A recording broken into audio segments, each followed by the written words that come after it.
Hey everyone, it's Jack, and in my last video, I touched on Scarlet Envy's elimination from All-Stars 6. It was an unfortunate elimination for a couple of reasons. The challenge winner was in a group with one of the queens in the bottom, and that was even a controversial win in general. And up to that point in the competition, the other two queens in the bottom just had a better track record. So any way that you kind of looked at it, Scarlet was gonna go home here. And it was disappointing to see after a pretty big anticipation of her coming back to the competition, because in her original season, she got eliminated pretty early, a lot earlier than a lot of people were expecting. So it's so much untapped potential. I think people were hoping for the most here, and then when she got eliminated pretty early again, the fans were overall pretty shocked and disappointed. And while both of the eliminations that took place both on season 11 and All-Star 6 kind of made sense in that week, the rest of her placements on All-Star 6 left a lot to be desired from the fans. While her elimination made sense track record wise because she was doing the least good in the competition, it's very different than her actually doing bad in the competition, which she wasn't. A lot of people believe that she should have been in the top for both the first talent show and the ball. Her talent show was a creative interpretation of burlesque with bubbles, and she gave multiple really great looks in the blue ball. But for one reason or another, she was kept safe for the entire time on that season. She just wasn't a player in the grand scheme of their idea for the season, especially since her and Raja were getting along so well. So the first chance that they got to justify a bottom placement, they placed her against two really strong competitors, and she went home. I opened this video with an entry about Scarlet Envy because today I'm talking about Queen's performances on their All-Star season being worse than their original season. And rather than punching down on Queens saying that they glowed down in some way, I wanted to show that a lot of the time it isn't really up to them with how they were doing on the season. Any queen who goes on All-Stars has immense talent and shows evolution from their first season. So just because I'm talking about their runs in a track record sense, it doesn't equate to them being any worse off. And I thought Scarlet was a really fun light example to start the video. Make sure you like and subscribe, less than half of you are, follow my Patreon and all my social media, and let's actually stay with All-Star 6 and one of Scarlet Envy's sisters from season 11. There were 4 queens from season 11 on All-Star 6, and while 2 of them got the ultimate redemption in Raja and Silky, Scarlet Envy and Akira C. Davenport fell by the wayside a little bit. And while Scarlet's placement was frustrating, it was pretty clean cut, with her being overlooked for a week or two and then being in the bottom once and getting sent home. Akira, on the other hand, was strung along for multiple weeks with a track record that looks a lot worse than her actual performance. Her final week in American Horror Story was the only bottom placement that I think was actually really earned, with her low placement in the ball being super unnecessary, her bottom 4 placement in the advertisement being a toss-up between like the other 3, and the big one that still fires people up today, her bottom placement in the musical, where she gave a really great performance as Prince and one of the best runways of the week and the season. I remember staying up each night till 12 to watch the episode of All-Star 6 because it was getting me hyped in a way that a lot of the recent seasons weren't. And when I saw this bottom placement in the musical, I thought I was going crazy because I'm a big Akira fan. I was waiting for a week for her to do super well, especially after the past 2 weeks of being low. And I saw the performance, I saw the reveal and her runway, and I thought that she was going to be in the top. The general consensus is that her Prince was at least safe, with other queens on the season having impressions that I don't think were nearly as accurate. Someone like Ginger Minge's Fergie comes to mind, which is no knock against Ginger, I just don't think Fergie is a great person to impersonate. Akira is an extremely consistent performer and just brought a more polished version of herself to All-Star 6, and I think that's why the fans defended her so hard this season. People loved her from season 11 and she brought more of that to All-Star 6, yet what the fans appreciated, the judges didn't, and again, that was just super frustrating. Akira had one of the bigger falls from graces when it comes to performance on an All-Star season, but just like with Scarlet, it doesn't mean that it's the truth. She was just more so a casualty of them trying to redeem so many people at once. And in some ways, her choosing not to participate in the game within a game at the end of the season was a way of her getting her own personal redemption, taking back what they were not really giving her in the first place. She knew that the judges weren't on the same wavelength as her this season and felt like it was a better decision for her to bow out instead of extending a competition that she knew she wasn't doing well in. I completely respect her leaving on her own terms, and I do want to see her back, and I think with how she left, the ball is definitely in her court on what she wants to do. The easiest cases of returning All-Stars performances that were worse than their original seasons would be almost all of the first outs. Just to list them all pretty quickly, there's Mimi I'm First and Pandora Box, Coco Montrese, Morgan McMichaels, Jasmine Masters, Derek Barry, Serena Chacha, and Monica Beverly Hills. I would say only about half of these queens underperformed where they originally placed on their first season. Pandora Box, Coco Montrese, Morgan McMichaels, and Derek Barry. The other queens were unfortunately early outs on their original seasons, and on All-Stars they didn't fare much better. Pandora Box is one of the long-time tragic cases of the what ifs. She ended up in a team format with a teammate that she didn't really ask for, and the lack of synergy between the teams sent her home early when she showed on season 2 that she had a lot of talent and untapped potential. And ironically, we can actually come back to All-Star 6 because she was on that season 2, and while she still did much better on All-Stars 1, she still didn't net a win on All-Star 6, which is really tragic because I was rooting for her really hard. If All-Stars 1 was a solo season, I do think Pandora could have gone much further. As for competitors like Coco or Morgan, I'm not too sure how they would have done in the competition. They had strong episodes on their original season, but they often were also in the bottom. I don't think either of them fully cracked the Drag Race code, and they probably would have struggled against some of the other competitors, but first out is still pretty surprising compared to where they ended up in their first seasons. And for Derek Barry, I think she made great TV for that first episode, and part of me thinks that she would do decently well in the competition if she made it past that first week. She's a great performer, she did pretty good at comedy with good direction, she knew what the judges did and didn't want to see outside of this really bad choice with the talent show. In an alternate reality, there's a chance that she goes pretty far, excelling in comedy challenges where other queens were not doing so hot, but I still don't think she would have cracked the top 3. The queens who were early outs on their original season and were first outs on their All-Star season, I don't think any of them would have really fared well if they lasted past that first week, especially with the newer All-Star seasons in particular. They've just done less Drag Race than a lot of the other queens that were in the competition. Monica Beverly Hills did like 3 episodes while Jimbo did 2 other seasons, so it's really hard for them to just come into the competition knowing what the judges want, what the camera people want, everything like that. And while I never want to say that people were cast to just go home first, there's an apparent gap in experience that we see on the show, and it's rare for a queen who is an early out to excel when other competitors are laps ahead of her already. When talking about a topic like this, I think another one of the big names that's brought up, aside from Akira, is Roxxxy Andrews on All Stars 2. Roxxxy was super close to winning season 5, having one of the best track records alongside her other 2 top 3. She got a villain edit on that season for having some less than favorable behavior, so they played up the underdog storyline for Jinx. I mean, I don't really think I need to explain all this, but through all the shadiness, she was a competitor and was doing a really great job in the competition. And immediately at the start of All Stars 2, she was in the top again. She gave an amazing burlesque number and won the first lip sync of the season, extending her reign as the lip sync assassin with the most wins. All of this sounds really fine and dandy, and then after that, she didn't end up in the top a single other time. In fact, only landing safe a single other time, with her being in the bottom every other episode. It was a fall from grace that I do think tarnished her legacy in some way, while her legacy was also saved in other ways by being on All Stars 2. Her TV character redemption was definitely there, and people really liked her after this, except for when Relaska Talks, her other 2 Alliance members in a way, kept saving her from the bottom. That was the only time that people were really annoyed at Roxxxy. The makeover for sure, and arguably maybe the acting challenge were her bottom placements that could be up for debate, but I think she kept landing in the bottom because the storyline kept being posed of whether or not Relaska Talks would stay together until the end. And no matter what they said, and no matter how much Roxxxy was struggling in the competition, they kept saving her, rhinestone tank top and all. So many years later, especially both post All Stars 9 and Global All Stars in a way with Alyssa's win, I don't mind how much Roxxxy was saved on the season because she never really gave up in the competition and she was trying her hardest at every challenge. Even if it didn't hit, it never came off like she didn't want to be there. And after redeeming her character on All Stars 2, she came back in All Stars 9 to redeem her performance, almost winning the crown, losing her first lip sync ever to Angie, who won the crown in the end. When I first started getting into the fandom, I saw a lot of memes about Roxxxy, with her almost being the butt of the joke a lot of the time. It never really came out of a place of actual hate. People just found the comedy in the fact that she did so poorly on All Stars 2, unfortunately. And capping it off with I'm Roxxxy Andrews and I'm here to make it clear, while there's so much love for this verse now, at the time, even with ironic love, people still really didn't like it, because we just really hadn't seen a girl group like that before. The sheer talent always pokes through though, and I'm glad that Roxxxy did get her redemption. One queen's run on All Stars that really makes me sad as a Filipino person is Ongina on All Stars 5. Ongina's run is one of the biggest examples of an old queen struggling in a new era. She was the frontrunner on season 1 that got sent home halfway through the competition, and it indirectly led to BB's win at the end. There was no queen like her in the competition, and she captivated me in a way that I couldn't really even put to words. So I was highly anticipating her coming back for All Stars 5, thinking that she was gonna do super good like she did in the first season. And both me and her quickly realized that she was coming back to a show that was very different from when she first went on. Ongina got in her head very quickly, both thanks to herself and also Miss Cracker, who just randomly started saying, "You should have been in the bottom week 1." This moment has always been really wild to me because nothing prompted Miss Cracker to say that, and yet Miss Cracker turned to Ongina and said, "They made a mistake, I wish I could have voted for you." Crazy work. I should have brought in some whiteout,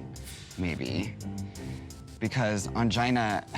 Where did that come from? Week 2, she also got wildly sick, which led to the really famously bad auto-tune. It was just not a good showcase for her, which sucks because she was coming back to a whole new audience. But if she came back one more time for an All-Stars bracket style tournament, I believe that she would do pretty well. Maybe not make merge, but she would do well in the challenges. Speaking of the brackets in All-Stars 10, this next queen didn't have the ultimate underperformance, but out of a top 8 finale, I did expect her to at least be there when she wasn't. And that queen is Mistress Isabelle Brooks. Mistress did consistently well on season 15, only having one low placement and one bottom placement right at the end. Other than that, she won a challenge and was either safe or high the entire season. On All-Stars 10, she made it to the merge off of some very shady gameplay, as well as winning one of the 3 challenges. But that post-merge really caught up to her, and even though she was delivering in the TV department, whether you liked it or not, she struggled to find her footing in the actual competition among the rest of the queens at the merge. A lot of it coming down to her humor really matching with her YouTube audience, and her bringing that to the show, which didn't work nearly as well. For example, her Snatch Game character was Natalie Nunn, who was extremely topical at the time. It was something that definitely could have worked for her and was a fan service thing in a lot of ways. Just the Snatch Game look alone could go viral. In the actual challenge, however, I don't think it really came together as well as it could have. And you could say the exact same thing about her talent show, something that I think was well written. It was smart, it played into the meta of Drag Race and everything like that, but a lot of the jokes in it skewed way more towards how she is on YouTube, and I just don't think it reads as well on Drag Race. It's far from a bad run, with her having the standout performance and the rapping roast to me, and she made the pink bracket extremely memorable for good or for bad. Just comparing how consistent she was on season 15 to her track record on All-Stars 10, All-Stars 10 looks like much more of a roller coaster. And then we get to the wonderful world of Versus the World seasons, which I haven't talked about a ton recently for no real reason. They're fine seasons, some are much better than others. I think UK Versus the World 2 is one of the best, and there lies one of our first queens to talk about, Mayhem Miller, who I could have talked about when talking about All-Stars 5, but she's one of the few queens to unfortunately have a worse track record every single time she comes back. On season 10, she won the first challenge and then went home shortly after, in the exact same placement as her best friend Morgan McMichaels. Just a fun little fact for you. On All-Stars 5, she landed in the bottom with her iconic talent show, and then had one high placement, but then was eliminated shortly after. And then UK Versus the World season 2 happens, where she has another talent show where she can redeem herself for forgetting her words on All-Stars 5. And then...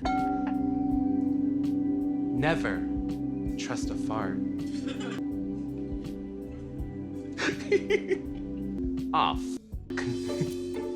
All-Stars 5 was already rough, having to be done to a track, but for this one, it was just full silence, and the memes were just crazy. She took it on the chin both in the moment and as the episode aired, just laughing about how bad it was, and I think she knows that Drag Race just isn't for her, but that doesn't mean that she's any less of a viral sensation. Other placements from these UK seasons, Keta Minaj went out pretty early when she was expected to go super far, after being a frontrunner who went out too soon on Holland, and UK Versus the World season 1, we all know was a mess, but the first queen who was eliminated, Lemon, she did really well on her first season, and her being the first elimination was super shocking. Which brings me to Canada Versus the World. Lemon came back to the second season of Canada Versus the World, and she won it, and it was a very heavy hitter cast with a lot of 3 and 4 time returnees, which means they indirectly didn't have the best track records. For the first time in a couple seasons, Eureka didn't make it to the finale, and overall, she didn't really do great in the competition. The other 2 and 3 time returnees, it's hard to really judge their track record because the season was so short. Alexis and Kennedy both netted wins this season, so I don't think they underperformed in any way. Canada Versus the World season 1, in some ways you could say Isis underperformed because she didn't win back-to-back. Kendall Gender also went home first after being a finalist on season 2. On Slation Royale, a season I've yet to talk about but still want to, Bernie went out in 8th after placing 3rd or 4th, and Kiana slightly underperformed by being the runner-up and then going out in 5th, but it was still a great run.